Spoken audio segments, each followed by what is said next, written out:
Bom dia, irmãos. Nós vamos continuar o nosso estudo sobre as doutrinas da graça na vida prática. Que diferença faz crermos nessas doutrinas? Então, abra sua Bíblia no Salmo 119, vamos ler todos o versículo 18. Salmo de número 119.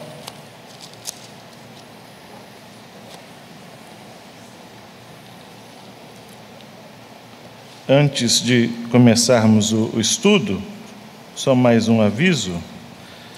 Nós vamos criar um grupo oficial da igreja. Então, a nossa irmã Marcelene vai passar uma planilha aí para você colocar o seu nome, o seu e-mail, o seu WhatsApp. E aí nós vamos criar um grupo só de comunicações para divulgação dos trabalhos, né? Não vai ser grupo de mensagens, né? Com muitas mensagens, só apenas comunicações, só o conselho vai mandar de vez em quando as comunicações da igreja para todos, né? Então, daqui a pouco vamos passar uma planilhazinha aí para você. Você coloca seu nome, o seu telefone com WhatsApp e o seu e-mail, se você quiser participar. Muito bem, irmãos, Salmo 119, versículo 18. Vamos ler juntos. Desvenda os meus olhos para que eu contemple as maravilhas da tua lei. Nós já vimos que aqueles que creem na doutrina da graça têm uma perspectiva diferente da adoração. Nós não somos consumidores, nós somos adoradores. A adoração não é voltada para o homem, a adoração é voltada para o Senhor, voltada para Deus. Então nós vimos isso no nosso primeiro estudo. O homem é colocado no seu lugar e Deus no lugar dele. O culto não é para valorizar o ser humano, o culto é para exaltar a Deus, é para glorificar a Deus, é para humilhar o pecador, exaltar o Senhor e assim manifestar a graça. É como o encontro de Isaías, né? A visão de Isaías. Ele viu a glória de Deus e depois disse: ai de mim, estou perdido, né? E depois ele recebe a palavra de Deus para a vida dele. O nosso culto parece muito com a visão de Isaías, é baseado também na visão de Isaías. Nós vimos também sobre orientação. Deus nos orienta. Nós paramos nesse ponto. Nós evitamos dois extremos. Primeiro, o super espiritual, é aqueles que dizem que Deus dará comandos a cada coisa, né? Por exemplo, eu visto essa camisa preta ou uma camisa branca, não, vamos esperar um sinal. Se por acaso acontecer isso, então nós evitamos esses perigos. Nós cremos que Deus nos guia, mas através dos princípios da Escritura. Nós também não somos racionalistas, dizendo, não, nós devemos usar apenas a nossa inteligência, que Deus não nos guia de maneira alguma. Nós cremos que a palavra nos orienta. Então isso até nós vimos no último estudo, no breve catecismo. Tudo que Deus quer falar para você com relação à sua vida, à sua salvação, está nas Escrituras. Então Ele não precisa te dar outra revelação, porque Ele já deu a melhor revelação. Ele nos falou pelo Seu Filho. Então, se você quer orientação para qualquer área da sua vida, você encontra na Bíblia, na Palavra de Deus. E hoje nós vamos continuar falando agora sobre perspectiva de vida. Quais são os seus anseios acerca do futuro?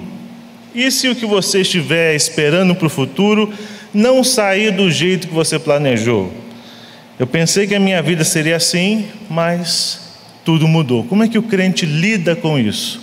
Algumas correntes, algumas igrejas evangélicas, as pessoas não aceitam, atribuem ou o problema dos demônios, eu estou passando por isso, que eu estou com um encosto. Eu preciso passar por 7 cultos da libertação para que eu tenha uma vida diferente. Ou então está acontecendo isso por causa de pecado, eu tenho que quebrar uma maldição hereditária. Ou então está acontecendo isso porque eu não dei o dízimo. Algumas igrejas enfatizam isso, e há pessoas que ficam perdidas por conta disso, irmãos. Então é necessário que nós pensemos dentro da palavra o que acontece conosco, aqueles que creem na doutrina da graça. Há uma experiência contada no livro A Doutrina da Graça na Vida Prática, que é o livro que dá origem a esses estudos, do pastor Terry Johnson. Ele conta que um aluno do seminário mandou uma mensagem para ele uma vez assim: meu filho tem síndrome de Down e eu não sei como contar isso à minha esposa. Aconteceu que eles descobriram na hora do parto. E aí, como é que eu conto isso para minha esposa? A gente estava esperando, né, um filho e tal, com toda alegria. E agora? Como é que eu dou essa notícia?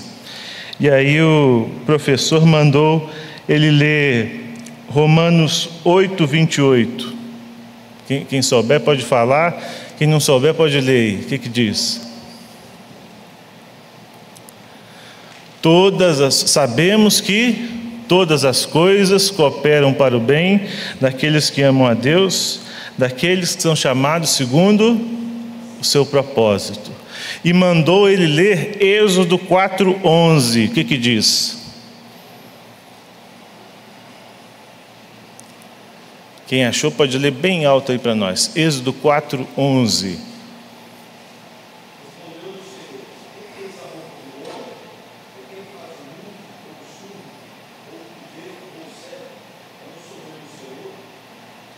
E aí ele disse para o seu aluno o seguinte: onde nos diz que todas as coisas, incluindo essa criança com síndrome de Down, cooperam para o bem daqueles que amam a Deus, Deus foi quem fez. Então nós cremos que é Deus quem está no controle das situações. Foi Deus que concedeu essa criança a você. E aí depois o pastor foi contar à esposa: Deus nos abençoou com uma criança com síndrome de Down. Então é assim que os reformados, que os cristãos que creem nas doutrinas da graça enxergam a vida. Deus está no controle das situações. As coisas não acontecem por acaso. Nós cremos num Deus soberano, um Deus que dirige. Olha só o Salmo 139, 8. O que diz lá? É possível fugir de Deus? É possível que alguma circunstância fuja do Senhor? Olha o que diz.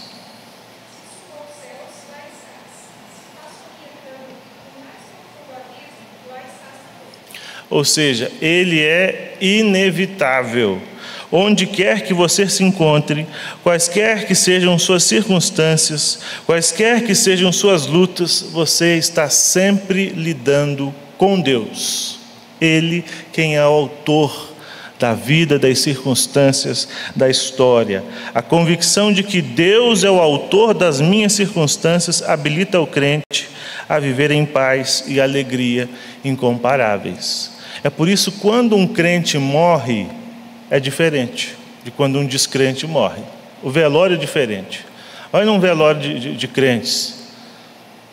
Nós cantamos, nós louvamos a Deus, nós lembramos da palavra. É claro que há choro, há luto, mas é diferente. Vai num velório de um descrente, é um desespero, porque eles não sabem o que vai acontecer. Nós sabemos, estamos nas mãos de Deus, estamos sempre nas mãos de Deus. Por isso que se qualquer um de nós for promovido para a glória, nós vamos encarar de outra forma. Às vezes a gente fala assim, né? Poxa vida, tão novo, né? Tinha toda uma vida pela frente. A gente não fala assim? É claro que na nossa perspectiva, né, poderia viver muito mais, mas nós sabemos que Deus é quem determina todas as coisas. Nós estamos lidando com Deus. Vamos ler mais um texto para a gente confirmar isso aí. 2 Coríntios 12, do 1 ao 7. Vamos lá.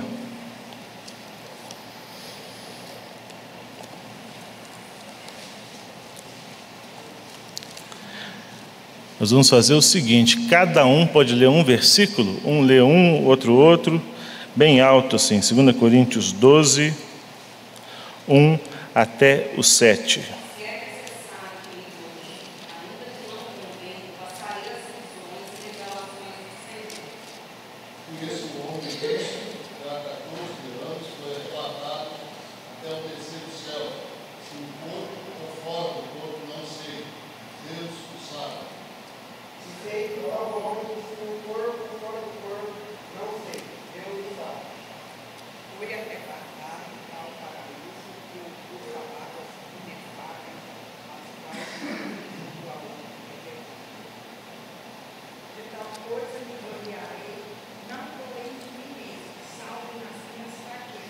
Pois, se eu vier a gloriar, não serei nessa, porque direi a verdade, mas abstenho para que ninguém se preocupe comigo, mais do que em mim vê, ou de mim ouve. 7.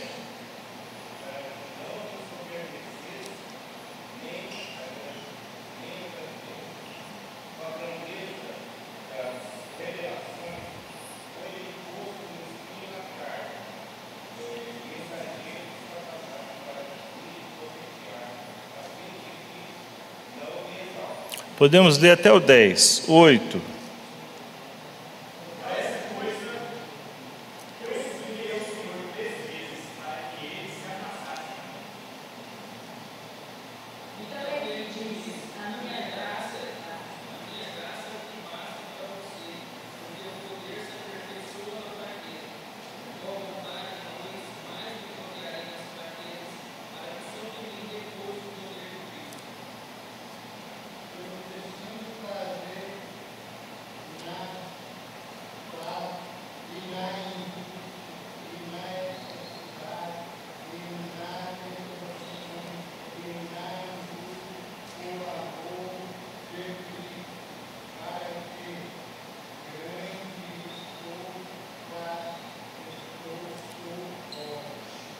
Isso. Irmãos, veja só o que Paulo nos diz aqui. Ele recebeu ele teve uma experiência muito maravilhosa. Ele foi ao terceiro céu, teve uma visão do paraíso. São palavras. Ele diz assim: conheço um homem, mas ele está falando dele mesmo. São palavras que ele não consegue nem expressar, tamanha glória que ele viu. Mas ele se gloria mais nas fraquezas, para que sobre ele repouse o poder de Cristo. Ele diz: quando eu sou fraco, aí é que eu sou forte. Então, nas fraquezas, nas perseguições, nas tribulações, que ele se fortaleceu. Então, veja aí que esse é um golpe na teologia da prosperidade. Naqueles que dizem: não, você não deve sofrer, você não pode sofrer. Sofrimento é coisa do pecado, você não pode passar por sofrimento. A Bíblia diz o contrário. Paulo diz: eu vou me gloriar nas fraquezas. E o que é esse espinho na carne aqui?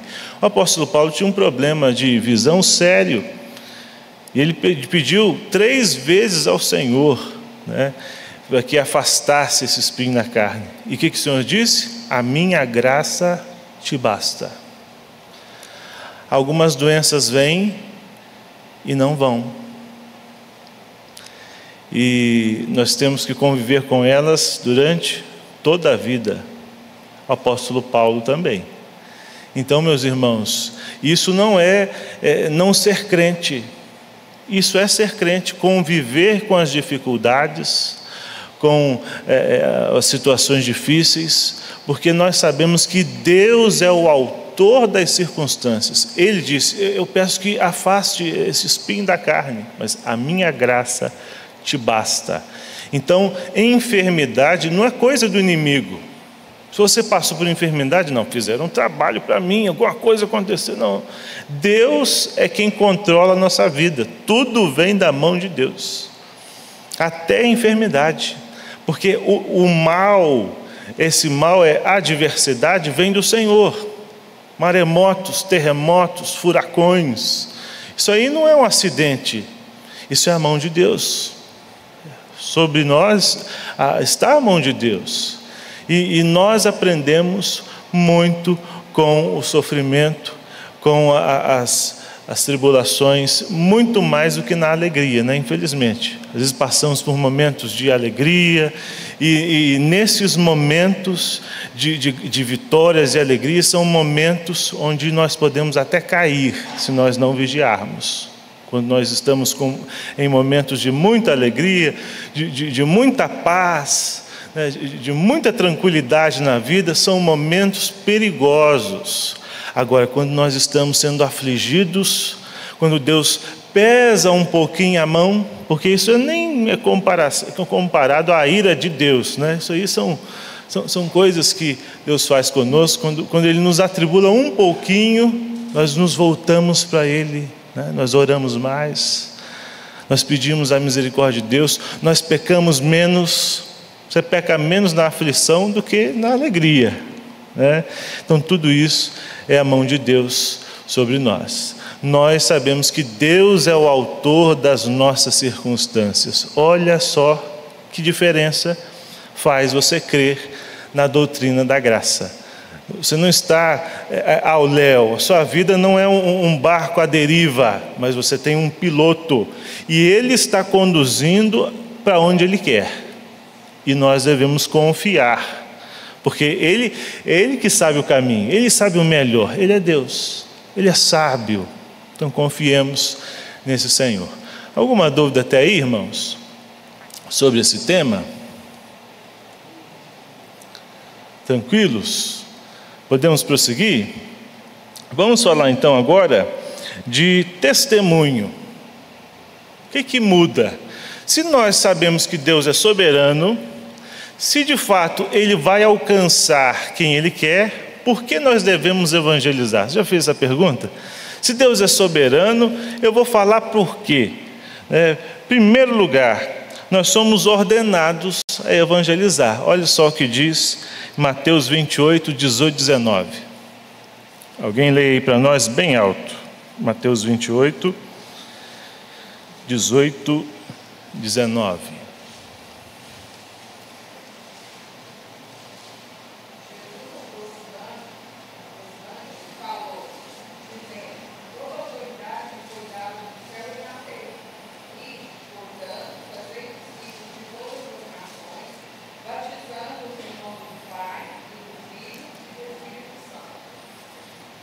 Isso.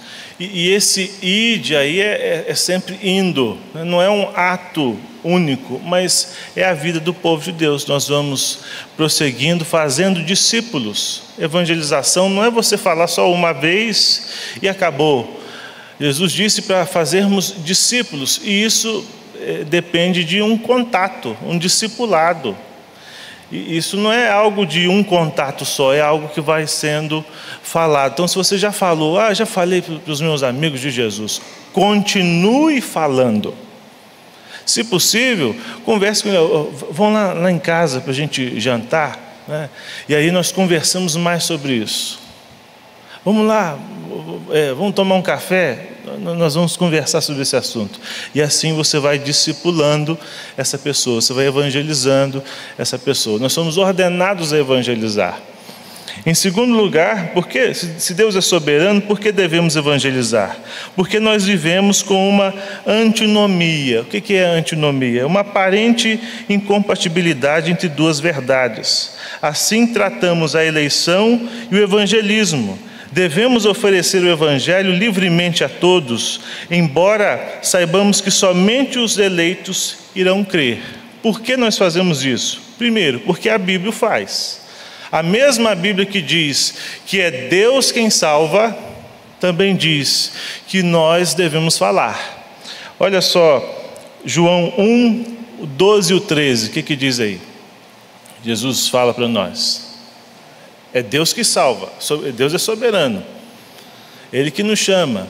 João 1, 12 e 13, o que diz? Mas a todos quantos receberam, Deus o poder de serem feitos filhos de Deus, a saber, que creem no seu nome, os quais não nasceram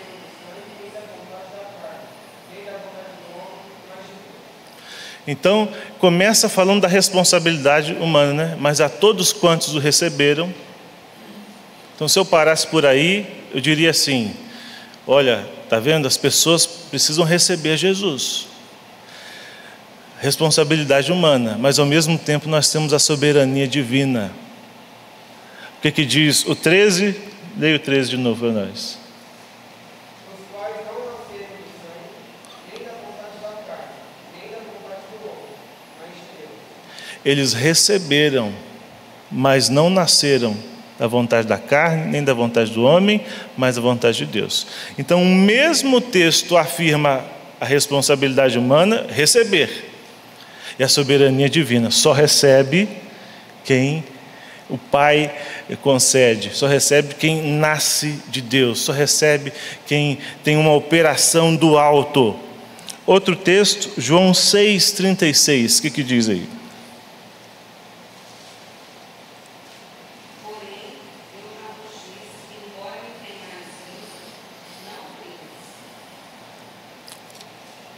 João 6,36, isso mesmo? Então, embora tenhais visto, não credes, porque essa é uma responsabilidade, esse é algo que vem da parte de Deus. O próprio Jesus fala e chama: vinde a mim, vós que estáis cansados, sobrecarregados, que eu aliviarei. E depois mesmo ele afirma a soberania de Deus novamente. Então, nós vivemos com isso. Nós somos como os arminianos quando pregamos, quando evangelizamos. O que a gente fala? Vem para Jesus, receba Jesus, creia em Jesus Cristo. Você precisa crer em Jesus Cristo, você precisa se arrepender. Nós pregamos dessa forma, que a Bíblia nos ensina. Mas nós sabemos que a pessoa só irá crer pela operação do Espírito Santo. Então, é como se houvesse uma placa na entrada da igreja, escrita assim: vinde a mim, vós que estáis cansados e sobrecarregados, e eu vos aliviarei. A pessoa entra. Quando ela entra, ela olha para trás, tem outra placa escrita assim: não fostes vós que escolhestes a mim, né? Então é assim mesmo que o crente vive, que o crente evangeliza. Ele sabe que nós somos os agentes de Deus. Deus quis, aprove a Deus que homens comunicassem a sua vontade. Até porque, se Deus, na sua infinita sabedoria, falasse nas palavras dele, nós nunca iríamos compreender. É por isso que Deus desce até nós, Ele desce a linguagem, Ele fala como a homens, homens para homens. É por isso que a Bíblia é inspirada. Deus soprou no coração dos autores da sua palavra, e aí cada um escreveu em linguagem humana a vontade de Deus. E é por isso que você pode compreender a mensagem. E Deus também continua se servindo de homens. Então você é um agente da verdade. Você talvez já deve ter ouvido falar daquela história: pregue, se necessário, use palavras. Já ouviu? Então, mas não dá para concordar com isso, não. É claro que o testemunho fala, né? A gente sabe disso, o testemunho fala. Porém, meus irmãos, a pregação é com palavras, a pregação é um conteúdo, a pregação é uma verdade. Então, se você ficar do lado de uma pessoa que é descrente, você nunca falar de Jesus, ele não vai por osmose se converter, né? Tinha uma história daquele sabugo de milho, do sítio do Pica-Pau, como é que chama? Visconde de Sabugosa. Então, o pessoal mais antigo aí vai lembrar, né? Que ele ficava numa biblioteca e, por osmose, ele ficou sábio, porque ele, né, ficou ali na biblioteca, né? Então ele adquiriu sabedoria por osmose. Não é assim que as pessoas se convertem, por osmose. Eu vou sentar do lado de um crente, de repente eu falo assim: agora eu creio em Jesus Cristo. A pessoa precisa ouvir uma verdade proclamada. Então nós somos agentes que proclamam uma mensagem. É por isso que hoje em dia está tão fácil evangelizar, que você na sua rede social tem muitas pessoas que talvez não sejam crentes, parentes, vizinhos, amigos. E se você compartilhar o Evangelho, muitas pessoas ali podem estar passando o dedo nas telas ali, quando chegar na sua parte, precisava disso. Olha, o seu post me salvou. E nós sabemos de testemunhos, até de pessoas que iriam tirar a própria vida, estavam passando ali desesperadas e quando encontraram aquele versículo, aquela mensagem, aquela pregação que foi compartilhada, foi aquilo ali que Deus usou para que algo pior não acontecesse. Então, meus irmãos, nós somos agentes dessa pregação, dessa verdade. Aprove a Deus que fosse assim. Anjos gostariam de fazer o que você pode fazer. Isso pela graça de Deus.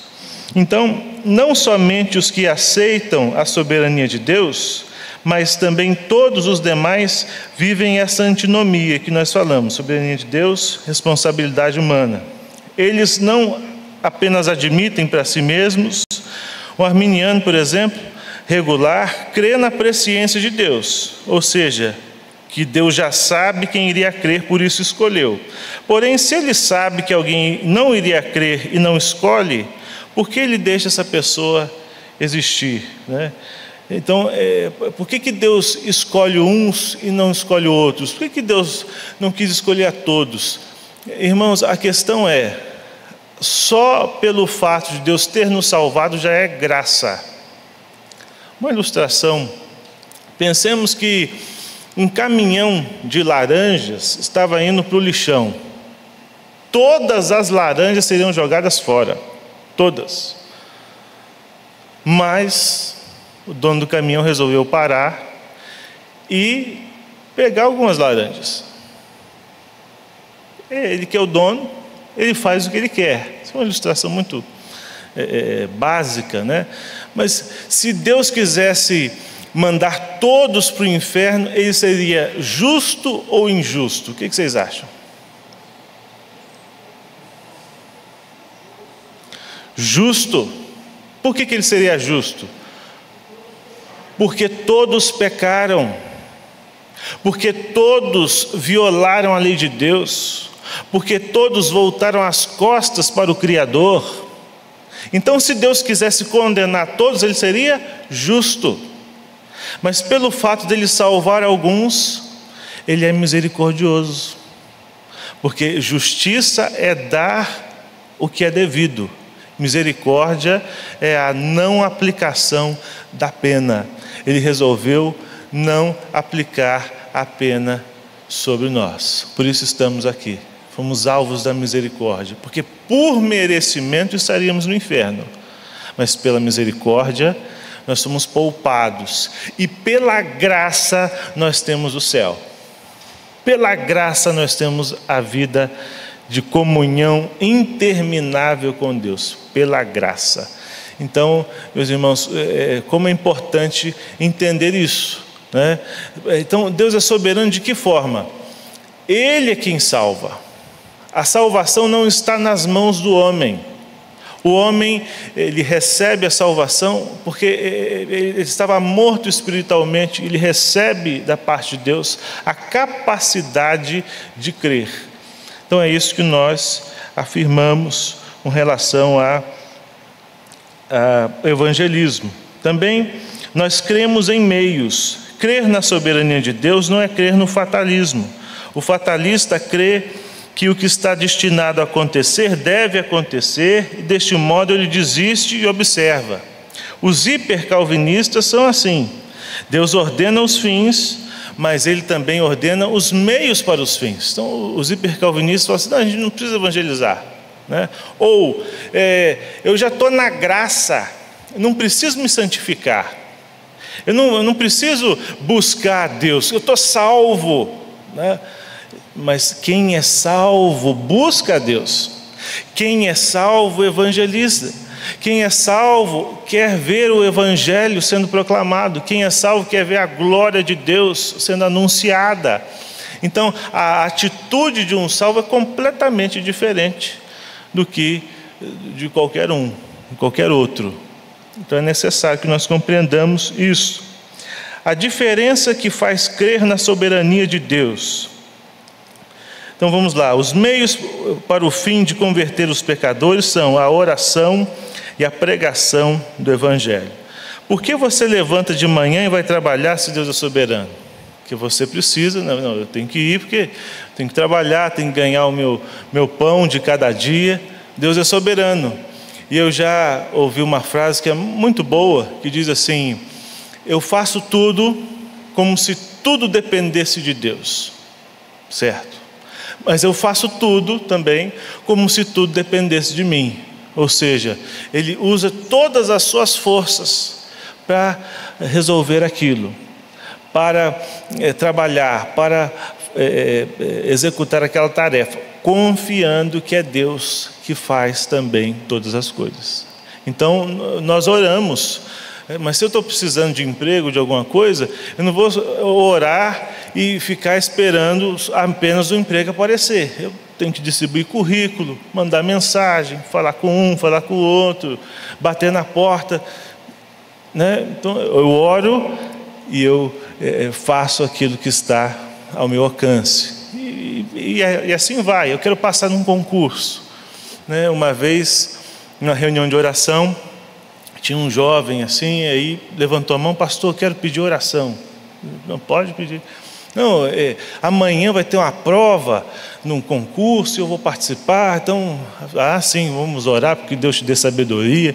Aí ele falou assim: pastor, tem que orar mesmo, que eu nem estudei, não sei o que vai cair, não sei nada, olha, mas eu estou orando para Deus der alguma coisa lá, e eu acertar,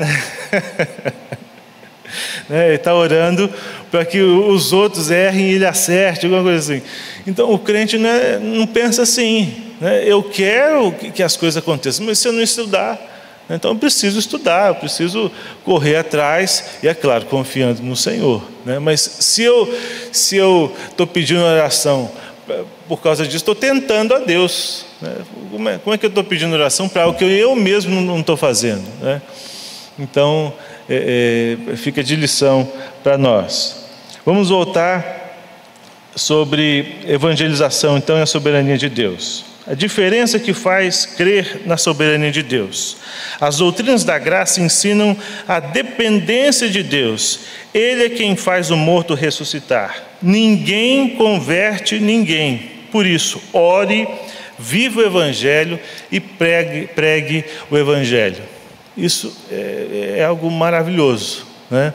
Às vezes a gente quer que alguém esteja aqui, um parente, um familiar, e isso não acontece, a gente fala, mas de repente uma chave muda e a pessoa vem. Eu me lembro quando fui convidado para ir a uma igreja presbiteriana, minha tia que me trouxe insistiu, eu falei assim: eu vou, né? Porque sempre fui católico, entre aspas, né? Aquela pessoa que se diz católica, mas nunca vai à missa. Para não falar que não tem religião, todo mundo falando: eu sou católico, né? Tem muita gente que é assim. E eu era dessas pessoas que dizem: não, eu sou católico, meu pai disse que é católico, também sou. E aí fui à igreja, eu vou para minha tia parar de insistir. Eu fui uma vez, eu fui duas, fui três, continuei indo. Eu falei: não, eu tenho que fazer minha profissão de fé, porque eu não posso sair daqui. Então é algo que vem de Deus. É Deus que muda a nossa vida. Você prega e Deus muda. Então aquela pessoa que você fala assim: ih, mas fulano de tal, esse aí que muda. Paulo, né? Quem diria que Paulo se converteria? Ele era um judeu rígido, ele era um homem zeloso nas suas práticas, mas um dia Jesus aparece para ele no meio do caminho, né?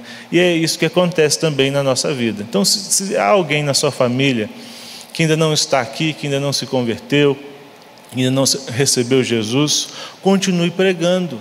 Porque quem converte é o Espírito Santo. Você é o agente para que isso possa acontecer. Então continue pregando, continue dando testemunho, continue orando, porque Deus sabe o dia, Deus sabe a hora, e é Ele quem muda os corações. O papel de mudar os corações não está em nós. Nosso papel é discipular, é evangelizar, é fazer discípulos.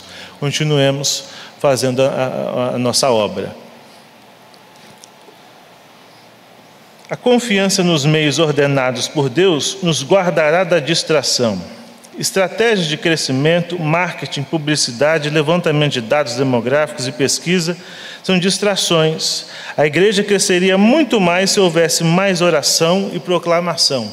Eu recebi, quando estava lá em Barra do Piraí, uma proposta de uma empresa de marketing dizendo assim: cresça a sua igreja 200% em 2020 e tantos. E o quê? São bons, né? Então, se eu utilizar o melhor sistema, e tem pastor que fica pensando, né? Se eu usar o melhor sistema de marketing, mas isso, mas é claro que a gente tem que fazer o melhor, né? Mas a gente não deve se preocupar tanto com esse tipo de coisa. E tem muita gente preocupando com isso, né? Se a igreja não estiver abarrotada, né? Não é uma igreja firme, né? Ou como alguns falam, né? A igreja do fulano é avivada. Irmãos, não vamos confundir animação com avivamento. Não é porque está todo mundo gritando, pulando, saltando, é avivamento. Não, isso aí não é avivamento, isso aí é animação. São pessoas que estão animadas naquela situação. É um movimento contemporâneo, mas avivamentos são pessoas transformadas pelo Espírito Santo. São pessoas que têm o seu caráter dominado por Deus. São pessoas que pregam a palavra, são pessoas que oram. E isso é avivamento. O avivamento real acontece, a igreja muda e, é claro, se santifica o Senhor. Há conversões, há pessoas se rendendo a Cristo. Isso é um real avivamento. Então, não confunda movimento com avivamento. Não, quanto mais agitado, a igreja está avivada. Não, está animada. Avivada é outra coisa, né? Avivamento, outra coisa. Então, a confiança nos meios ordenados por Deus nos guardará da distração. A confiança nos meios ordenados nos guarda da tentação de usar métodos coercitivos. Por exemplo, apelo. Por que nós não fazemos apelo na igreja? Há igrejas que fazem apelo. O pastor prega, e aí ele pega o microfone e fala assim: eu sei que tem alguém aqui passando por um problema, uma pessoa que tem um problema na família, vem aqui receber uma oração, você que de repente a igreja está toda ali na frente, né? Aí a pessoa fala assim: ó, tá vendo? Não, vem para Jesus, é hoje, é a última hora. A pessoa vai lá à frente. Quantas vezes eu vi pessoas, até parentes que eu convidei para ir à igreja, e a pessoa foi à frente, chorou em apelo, e aí eu pensava assim: ai lá, converteu. Na semana seguinte, ia lá na frente de novo. Falei: agora, na outra semana. Então, há pessoas que vivem indo à frente, mas nunca se convertem. É algo emocional, é algo forçado. Há pastores que têm métodos muito fortes, eles vão falando e a pessoa chora mesmo, é convencida ali naquele momento, mas não foi uma atuação do Espírito de Deus. Foi algo apenas de convencimento, uma técnica só de movimentação aí de público. A confiança nos meios ordenados nos guarda de fazer concessões. O que diz aí? 2 Timóteo 4:2. Abra aí sua Bíblia. 2 Timóteo 4:2.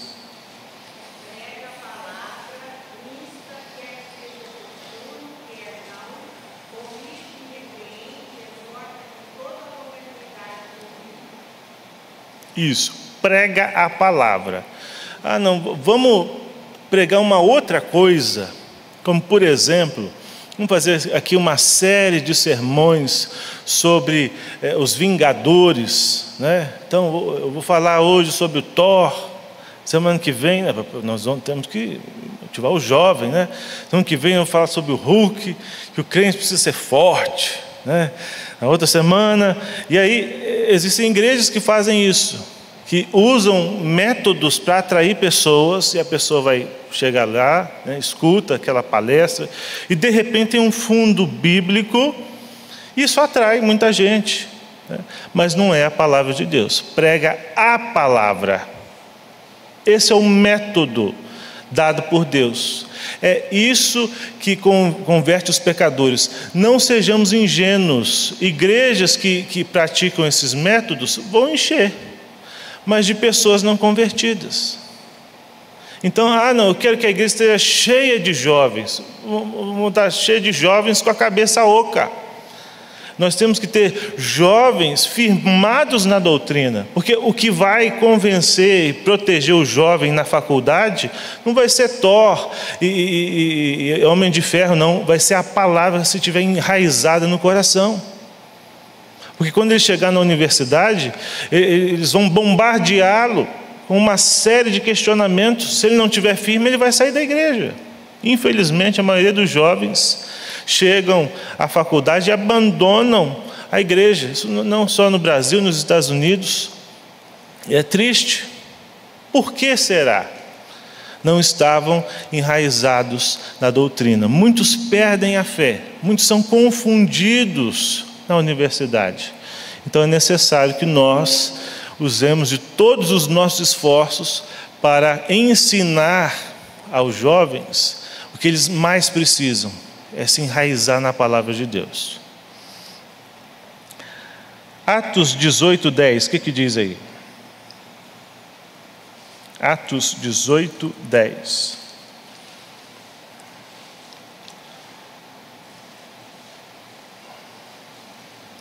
Porquanto eu estou contigo, e ninguém ousará fazer-te mal, pois tenho muito povo nesta cidade. É por isso que nós evangelizamos, porque nós cremos que Deus tem um povo eleito. Se eu sou um arminiano, eu falo assim, pode ser que ninguém creia, ou tudo depende de mim, mas eu creio que Deus tem um povo eleito, e Ele quer salvar esse povo. Ele não só quer salvar, como Ele usa a sua palavra para salvar o seu povo. Então essa é uma motivação para o evangelista, é um encorajamento para o evangelista. Eu sei que Deus tem um povo nesta cidade, Ele quer salvar esse povo, e esse Deus nunca frustra os seus propósitos, as suas promessas. Por isso eu vou pregar, por isso eu vou evangelizar, porque esse povo precisa ser alcançado, e o meio ordenado por Deus é a pregação da palavra. Preguemos a palavra, e assim esse povo que Deus tem será convertido. Então é por isso que nós evangelizamos. Nós cremos que a soberania de Deus nos incentiva a entender que Deus pode salvar a quem quiser. Os maiores missionários da história e criadores de movimentos missionários criam na soberania de Deus. Quer um exemplo? João Calvino. João Calvino mandou 4 pastores para o Brasil em 1500. Eles tiveram que voltar, porque o traidor das Américas, o Villegagnon, enforcou 4 irmãos, né? Matou 4 irmãos lá na tragédia de Guanabara, porque ele se voltou contra os irmãos.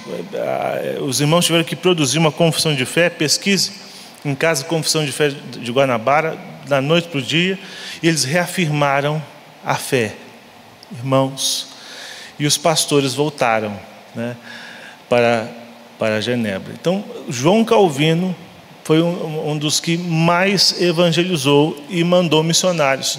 E os movimentos reformados mandaram muitos missionários. Simonton veio ao Brasil despertado por uma pregação do teólogo Charles Hodge. Então essa ideia de que teologia faz com que a pessoa fique fria, faz com que a pessoa não evangelize, é o contrário. Quanto mais cheio da boa teologia, mais eu evangelizo, mais eu falo de Deus, mais eu oro porque Calvino escreveu mais sobre oração do que sobre predestinação. Então, para você entender predestinação, soberania, você precisa se humilhar, né? Então, olha só, meus irmãos, como que é incoerente esse discurso. Não, teologia esfria. Teologia não esfria. É só a teologia errada. A boa teologia esquenta, né? A boa teologia faz o povo ter uma real perspectiva de vida. A boa teologia faz o povo viver melhor. Olha o poema, o calvinista de John Piper, diz assim: veja-o de joelhos, ouça suas constantes súplicas, no coração de cada uma delas, santificado seja o teu nome. Veja-o na palavra, indefeso, calmo, tranquilo, sobre a fogueira observa as chamas. Veja-o com seus livros, uma árvore nos ribeiros, bebendo através das raízes até brotar frutos dos ramos. Veja-o com sua caneta, uma linha escrita e depois uma ideia melhor surge das profundezas da palavra. Veja-o na praça, preservado da armadilha sutil, investigando incansavelmente no rastro da verdade. Veja-o nas ruas, rogando e suplicando com humildade e apreço: você conhece o meu rei? Veja-o debater com firmeza e determinação, motivado pela fama do nome de seu pai. Veja-o em seu ofício, pronto, o plano está preparado, os homens terão habilidades se o pai quiser. Veja-o na hora da refeição, orando em gratidão e dando graças a Deus por cada sabor. Veja-o com seu filho, ele alguma vez sorriu, com um sorriso assim antes, brincando no chão. Veja-o com sua esposa, uma parábola para a vida. Nesta cena sagrada, ela é a rainha celestial. Veja-o quando se afasta, ele geme. A um que é verdadeiro, ele reconhece. E o que resta para mim? Falibilidade. Veja-o lamentar: eu devo agora me arrepender? Sim. E depois proclame que tudo é por minha fama. Veja-o adorando. Veja o pecador cantando, poupado da inundação de fogo, somente pelo sangue. Veja-o na praia, que caberia neste oceano? Do seu Deus Altíssimo, só uma pequena porção de seu amor. Veja-o enquanto dorme. Veja o indefeso colher sem ter mérito algum, como quando está acordado.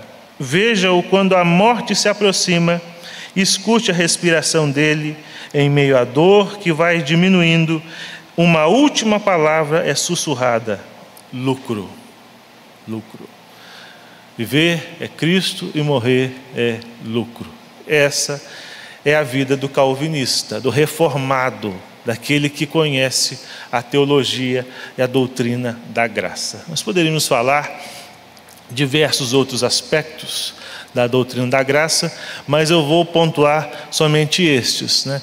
E agora eu vou deixar um momento para perguntas. Os irmãos tiverem alguma pergunta sobre esses temas que nós falamos: adoração, orientação, perspectiva, evangelização, nós poderemos comentar agora. Podem perguntar, quem quiser comentar, falar alguma coisa.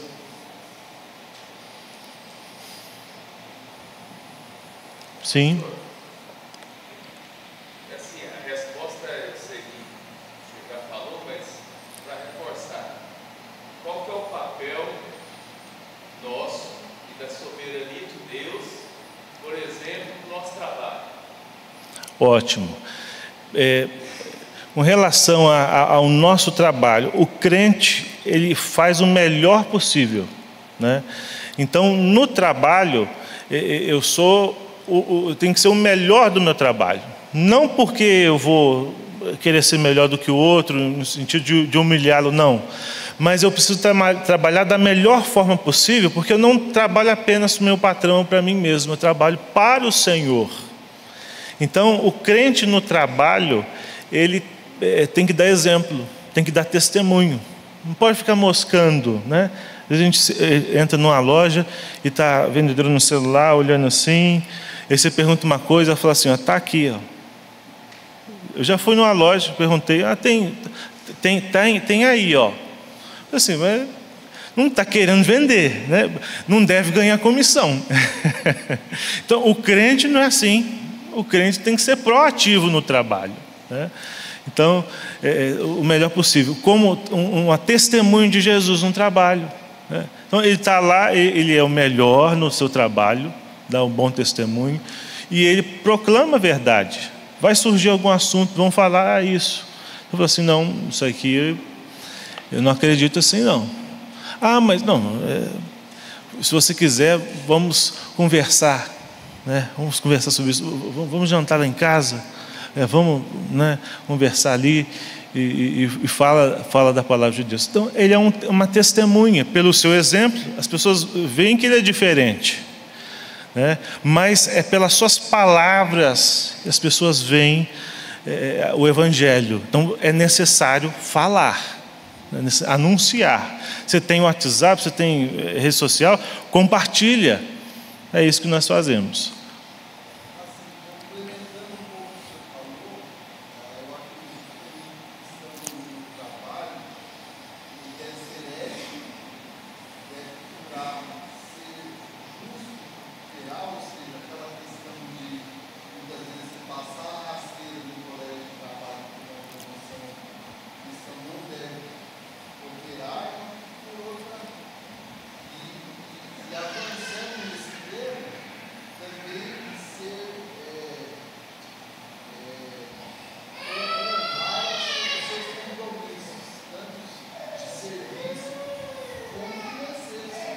Exato.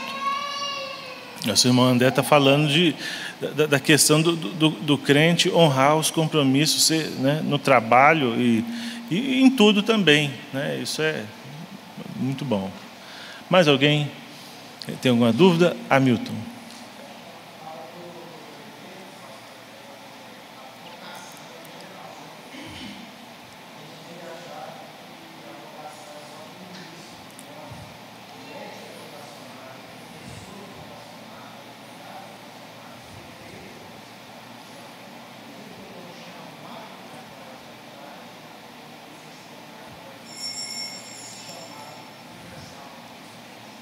Exato. O presbítero Hamilton está lembrando que cada um tem a sua vocação, ou melhor, sua dotação. Através dos dons que Deus concede a você, você tem aptidões. Então, por exemplo, para quem está pensando aí, o que eu vou fazer?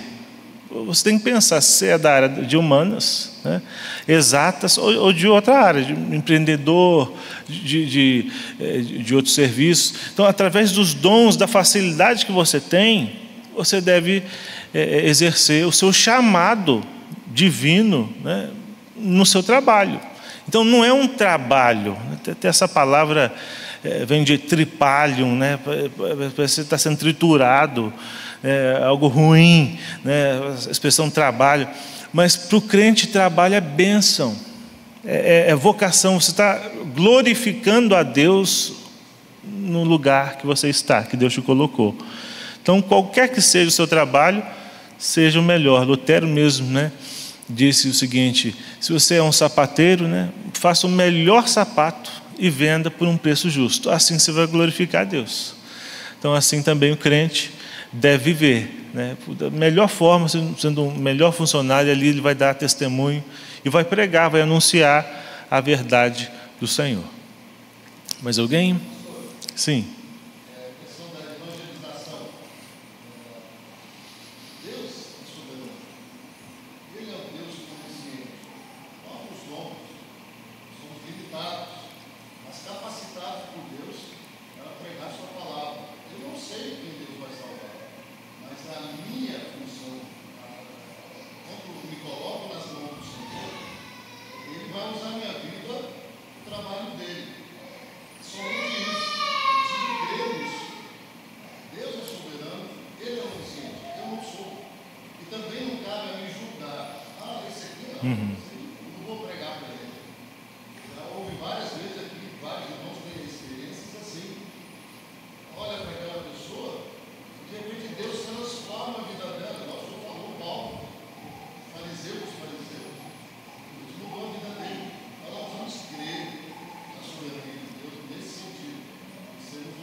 Isso, o presbítero Romes está nos falando exatamente disso. Os irmãos ouviram? Ele falou que, de fato, a gente não vê uma luzinha na cabeça da pessoa quem é salvo e quem não é.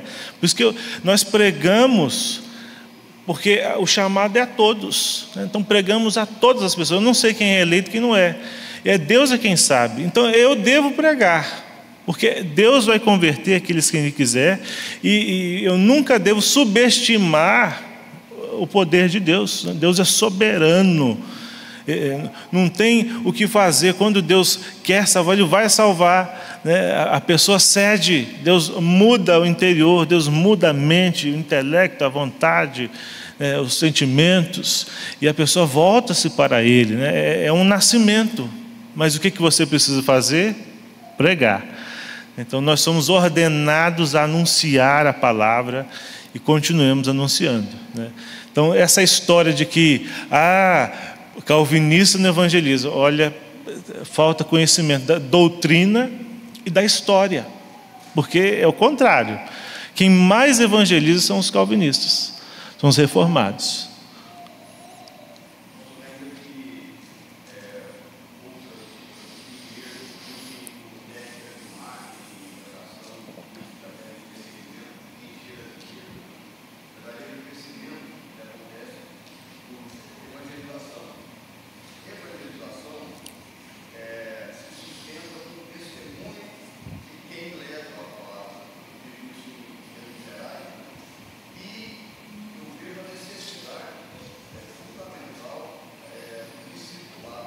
Uhum.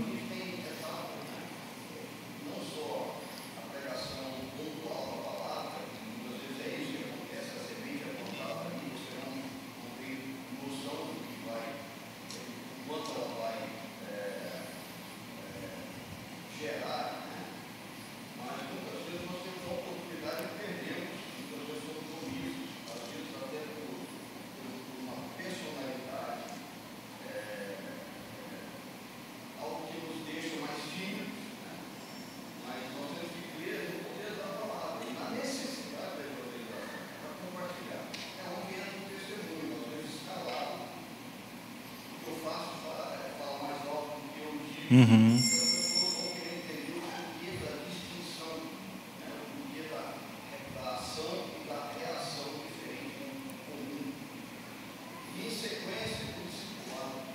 Exato.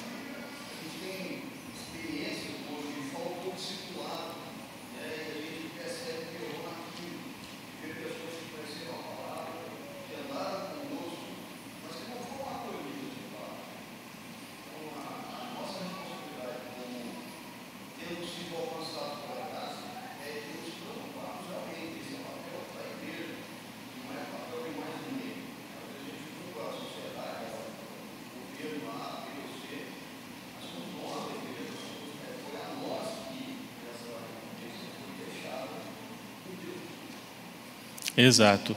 Então, o presbítero Jorge Júnior está falando sobre a importância do discipulado, né? Como é importante nós pensarmos melhor nisso, né? Fazermos discípulos, né? Tem isso em mente, e nós vamos, com a graça de Deus, desenvolver aqui na capela uma cultura de discipulado, né? Começando aí com os presbíteros, aí os diáconos, e aí, se Deus quiser, vamos ter uma cultura melhor de discipulado. Presbítero Joel. Ainda não conhece o Jorge, isso aí é a esperança do agricultor. Ele prepara a terra, uva a terra, e aí eu acho que é discipulado está nisso aí. E depois ele lança a semente na esperança de que todas as sementes que ele lançou vão germinar. No entanto, vão germinar aquelas que realmente têm a vida dessas sementes. Então, acho que o que nós devemos fazer é isso: prepara o solo, aduba, irriga, lança a semente na esperança de que todas as sementes vão germinar. No entanto, nem todas germinarão.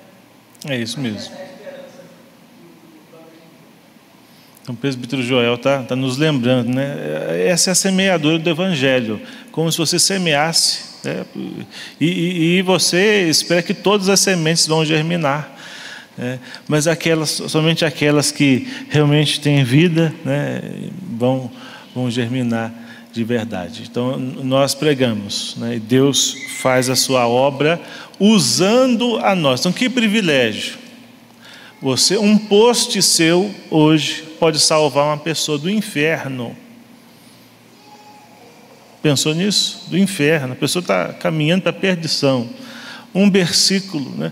Um folheto, um testemunho de um pastor, colega, ele estava indo para a balada, deram um folheto para ele.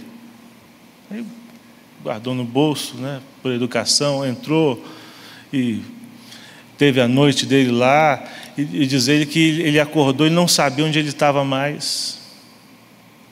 Botou a mão no bolso, a única coisa que tinha no bolso dele era o folheto. Aquilo ali foi transformador. Jesus mudou a vida dele, né? Então, a gente não sabe o poder da semente, que é a palavra, né? Semeie, pregue, evangelize. Deus faz coisas que nós nem imaginamos com a sua palavra. Então, continue pregando, continue anunciando. Esse é o nosso papel. E Deus será glorificado através desse trabalho. Irmãos, então esse foi o estudo de hoje. Já tocou campainha? Eu acho que eu ouvi a campainha, né? Tocou, né? Na semana que vem, nós vamos começar um novo estudo. Então, nós vimos a doutrina da graça na vida prática, alguns pontos. E semana que vem nós vamos falar sobre o sistema presbiteriano. Governo, como é o governo presbiteriano? Como é o culto? Falar mais específico sobre liturgia, culto. Como os diferenciais doutrinários. Então, o que todos os cristãos acreditam, o que todos os evangélicos acreditam, e afunila mais o que todos os presbiterianos acreditam. E vamos falar então sobre constituição da igreja, qual é o papel do presbítero, do diácono. Então a gente começa esse novo estudo na semana que vem. Nós vamos fazer a propaganda aí, já vai anunciando, convidando, né, pessoas que quem quiser aprender mais sobre o sistema presbiteriano. E aí na semana que vem nós iniciamos esse novo estudo. Irmãos, culto logo mais às 19h30, né, nós vamos orar e estaremos todos dispostos à noite, se Deus quiser, para estarmos aqui glorificando a Deus. Vamos orar. Vamos ficar de pé, irmãos? Nós te louvamos, Senhor, porque o Senhor é soberano, o Senhor é o nosso Deus, o Deus que nos salvou, e pela sua graça, pela sua misericórdia nós estamos aqui. Te louvamos pela sua palavra que nos conforta, porque nós sabemos que o Senhor está no controle de todas as coisas, está no controle da nossa vida, está no controle das enfermidades, está no controle das adversidades. A nossa vida está nas mãos do Senhor. Por isso, ó Deus, que essa palavra nos deixe mais confiantes ao viver pensando na Tua soberania. Que nós, ó Deus, a partir desta palavra também saiamos mais confiantes no evangelismo, porque nós sabemos que o Senhor tem uma obra que começa e termina. Te louvamos pelo rico privilégio que nós temos de pregar a Tua palavra. Privilégio esse que até anjos gostariam de anunciar, mas foi dado aos homens. Ó Deus, que continuemos o Teu trabalho, para que o Teu nome seja exaltado nessa cidade, e por onde quer que os irmãos aqui estejam, que o Teu nome seja glorificado. Nós Te louvamos, nós Te agradecemos pela existência desta igreja. Continue nos sustentando. Nós oramos assim, em nome de Jesus. Amém. Então, irmãos, um bom dia do Senhor para todos. Quero cumprimentar todos ali à porta. Deus abençoe.